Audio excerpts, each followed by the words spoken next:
अगर आपको जंगल में करोड़ रुपए मिल जाएं,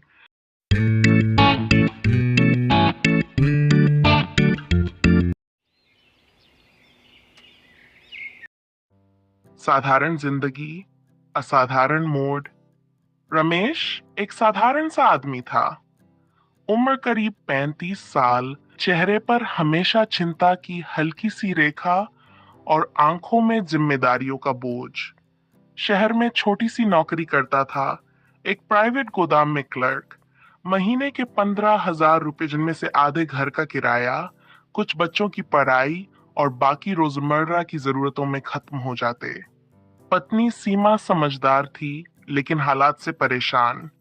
2 बच्चे, बेटा अमन और बेटी पायल। रमेश हर रोज सोचता, काश जिंदगी में एक बार किस्मत साथ दे दे। उसी साल गांव से खबर आई कि रमेश के पिता की जमीन के कागजों में कुछ गड़बड़ी है। उसे खुद गांव जाकर देखना पड़ेगा।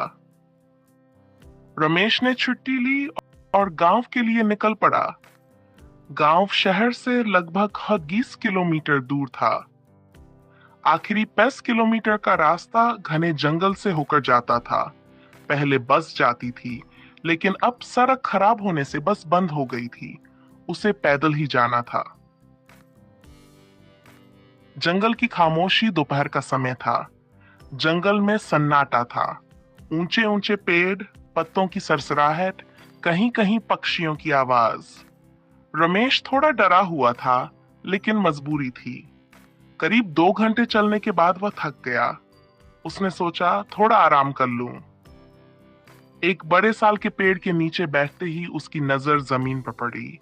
मिट्टी कुछ अजीब सी लग रही थी, जैसे हाल ही में खोदी गई हो। उत्सुकता में उसने पास पड़ी लकड़ी से मिट्टी हटानी शुरू की। कुछ ही देर में लकड़ी किसी ठोस चीज से टकराई। ठक! रमेश का दिल तेजी से धड़कने लगा। उसने और मिट्टी हटाई। वहां एक लोहे का बड़ा सा ट्रंक दबा हुआ था। करोड़ों का सामना। रमेश ने कांपते हाथों से ट्रंक का ढक्कन खोला। उसकी आंखें फटी की फटी रह गई। अंदर नोटों के बंडल भरे हुए थे, पुराने और नए दोनों। साथ में कुछ सोने की ईंटें और ज्वेलरी भी। रमेश बैठ गया। उसका सिर चकरा गया। भगवान, ये तो करोड़ों होंगे। उसने जल्दी जल्दी गिनने की कोशिश की। अंदाजा लगाया, कम से कम 5 से 7 करोड़ रुपए। उसका दिमाग सुन्न हो गया। पहला ख्याल, अब तो जिंदगी बदल जाएगी। दूसरा ख्याल, ये पैसा किसका है। तीसरा ख्याल, अगर किसी ने देख लिया तो। रमेश ने ट्रंक बंद किया और पास ही बैठ गया। मन में उथल पुथल मच गई। एक आवाज कहती, भगवान ने भेजा है, तेरे दुखों का इनाम। दूसरी आवाज कहती, ये गलत है, किसी का पैसा है, शायद काला धन, शायद किसी अपराध का हिस्सा। उसे अपने बच्चों का चेहरा याद आया। अमन की फीस बाकी थी, पायल को किताबें चाहिए थीं। फिर माँ की सीख याद आई, बेटा, गलत रास्ते से आया धन सुख नहीं देता। रमेश रात होने तक वहीं बैठा रहा। आखिर उसने फैसला किया, मैं इसे यूं ही नहीं ले सकता, पहले सच जानना होगा। रहस्य की पड़ते रात को वह गांव पहुंचा। किसी को कुछ नहीं बताया। अगले दिन उसने जंगल के बारे में पूछताछ की। एक बुजुर्ग ने बताया, सालों पहले यहाँ एक तस्कर गिरोह सक्रिय था। पुलिस एनकाउंटर में सब मारे गए। कहते हैं उनका पैसा जंगल में कहीं दबा है। रमेश के पैरों तले जमीन खिसक गई। तो ये वही पैसा है। अब दुविधा और बढ़ गई। अगर वह पुलिस को बताए, शायद इनाम मिले, शायद फंस जाए। अगर खुद रख ले, जिंदगी बदल जाएगी। लेकिन डर हमेशा रहेगा। को रमेश सो नहीं पाया। सपने में वह महल में रह रहा था। बच्चे अंग्रेजी स्कूल में पढ़ रहे थे। पत्नी गहनों से लदी थी। अचानक सपने में पुलिस की सायरन गूंजने लगी। वह हड़बड़ा कर उठा। उसने तय किया, कल आखिरी फैसला लूंगा। सुबह वह फिर जंगल गया। ट्रंक वहीं सुरक्षित था। उसने एक बंडल उठाया। हाथ कांप रहे थे। बस थोड़ा सा ले लूं, किसी को क्या पता चलेगा। लेकिन तभी उसे पिता की आवाज याद आई, ईमानदारी सबसे बड़ी दौलत होती है। मैं रमेश सीधे थाने पहुंचा।